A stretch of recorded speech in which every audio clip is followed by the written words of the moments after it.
I'm Kevin Jacobsen of Gold Derby here with Suzanna Son, who stars in the new film Red Rocket.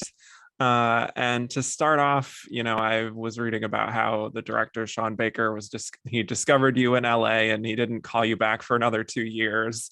And I'm wondering just how familiar were you with him and his films, and did you want to seek them out after you were approached? Yeah. When I was approached, I had only seen the Florida project, and that's what drew me to really be excited about it. And then after that, I went through everything, watched every interview, and watched every movie. I think the only movie I haven't seen of his is Prince of Broadway. So, yeah.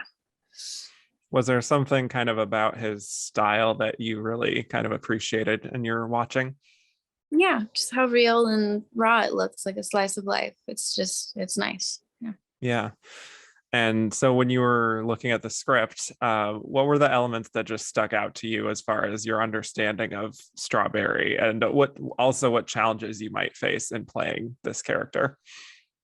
Well, I just loved how funny it was. I mean, I was laughing out loud, and yeah, I thought maybe the singing would be challenging or some of the sex scenes, but I was pleasantly surprised, and they were all right. Yeah, they were good.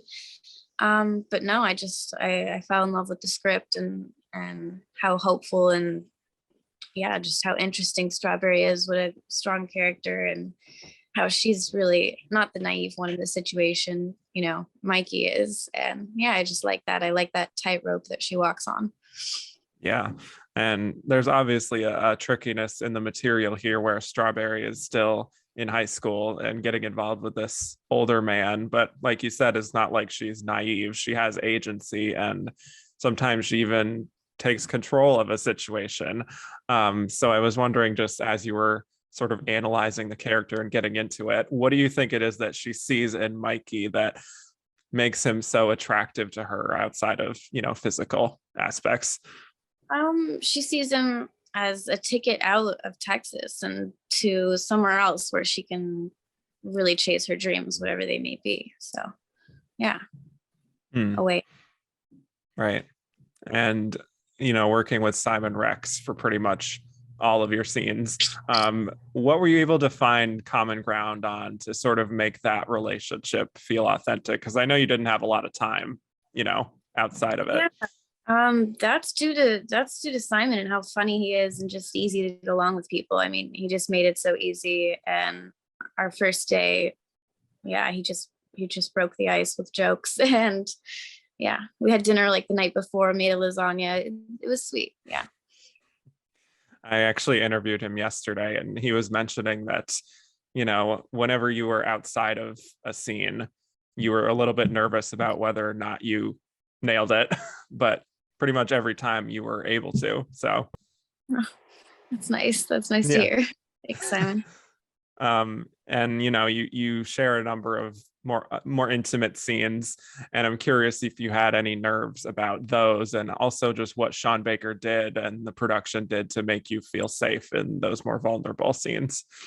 Yeah, for sure. I was nervous at first, but they would close the set, properly rehearse and block things so that you know exactly what you're doing with your body, and it doesn't feel very intimate at all. It feels kind of clinical and choreographed and safe. So yeah, it was not at all how I thought it was going to be. And yeah, it was good.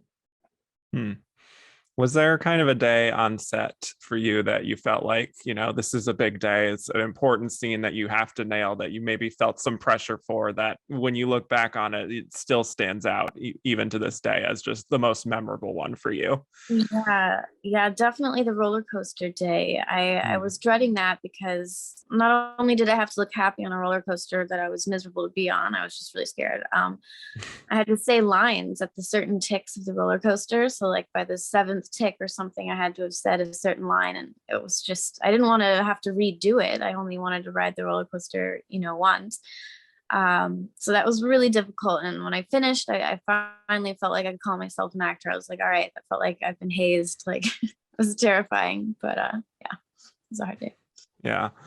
Well, also there is your scene where you're singing "Bye Bye Bye" at the piano, at one of the standout moments in the film, I would say. And your singing voice is very current feeling, very indie pop. And it actually got me wondering, because of your background in music, just who are your musical influences? Who are the people who you look up to? Yeah, I love Regina Spektor and Dodie Hmm. Clark, and oh man, I don't know, Danger Incorporated, and yeah, I don't know, it's everywhere. Hmm. I know you also recorded an original song too, just in case they weren't able to get the rights to Bye Bye Bye. Actually, I was wondering, like, can you recall what that song was about? Yeah, yeah, it's a song called Lost in Space, and it's just about being out to space, I suppose, like Mikey. Gotcha. Mhm. I know it was also just a relatively short production, like we said. How much opportunity did you have to just explore that area of Texas? Yeah, mostly in a car. I didn't want to get out because of the pandemic, and like you could go to the beach and stuff and be safe outside. So yeah, I got to see a lot of Galveston, and it was really cute little tourist town. Yeah. Hmm. What would you say sort of surprised you the most when you actually got to watch the film for the first time? Hmm. All the little happy accidents that happen, like the picture frame falling off the wall, and just all those little happy bloopers that you can keep. It's funny, and it's nice to be surprised by them and see which ones make the cut. Hmm. I actually, in speaking with Simon yesterday, he mentioned his that he was encouraged to do more improv, and that like 20% of the film was improv. Did you include any of your own, lines within the text, or did you feel like you wanted to stick to what was in the script? Yeah, yeah, we would do a take where we stick to the script, and then we would Hmm, have enough time to take another take and play around with it. So it was really freeing. Yeah. nice. Well, this is your first major role, and already you've been earning some recognition from awards. I mean, you were nominated at the Gotham Awards for Breakthrough Performer. You just got an Independent Spirit Award nomination. Congrats on that. Um, Yeah. were those even on your radar before you heard the news of your nominations? And what does that feel like? No, it was not on my radar, and it feels amazing. I like wake up to a bunch of phone calls. It feels like a birthday or something. It's very cool, very exciting. Yeah, very wild. I saw you actually attended the Gotham Awards. Can you describe just that experience of, especially being in that room with people who have, been in the business for a while now? Yeah, it's so beautiful. It's such a beautiful room, by the way. It's all Hmm. purple and royal and fancy. And it felt just so cool to be there. And I wish I could have stayed, but I had to fly back for work. So I had to run away. But no, I really hope to go again because it was beautiful. Yeah. And also, the film, it premiered at Cannes. I believe you also attended there. Seems like Mhm. just a once in a lifetime kind of event. What was the Yeah. atmosphere there? I know there's also a story behind some stuff that happened with you. Yes, it was really fun, and they play like this superhero music when you walk down the red carpet. It's very surreal and hot out, and fun and fast, and I loved it. I was in crutches in a wheelchair because I broke my foot before I came, but still, France is a great place to be miserable and have a broken foot. I mean, it was wonderful. Still had a great time. Yeah. Well, now we have more people starting to see the movie. What are the most significant responses that you've received so far, either from just people in your life or strangers or anyone? Yeah, it means anyone means so much to me that watches it. That's so cool. But I think it's really cool when people on Instagram that have followed me for like 6 years see it, and that's crazy. Yeah, feel more connected in that way, and that's cool. They get to see me grow and stuff. Feels like friendship. Yeah, just it's just anyone really. It's so cool. Hmm.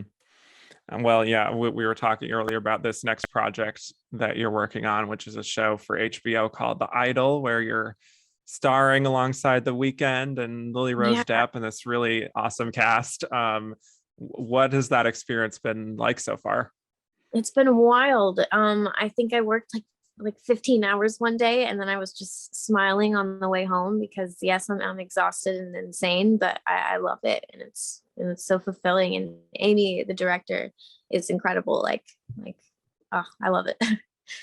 I was also curious how you actually ended up in that role in particular, like where it came along, and when Red Rocket was coming out, like how did you actually get involved? I just got an audition from my manager and auditioned twice and then got the role, and it happened pretty fast. And then Red Rocket came out right around the same time I started shooting. Nice. Well, do you feel like, having worked on Red Rocket, that it's already in a way helped you to develop any new skills that you might not have had beforehand that, you're already taking into these other roles? Absolutely. Without Simon Rex, I would be lost. Like he taught me a lot about how to listen to people and how to share at the same time, to do that in an equal way. And yeah, I carry that with me. I try to. Nice. Well, for those of you watching, subscribe for more interviews and go to goldderby.com to make your Oscar predictions. Thank you again, Suzanna. It was great talking to Thank you. you. Thank you so much. Nice to meet you, Kevin.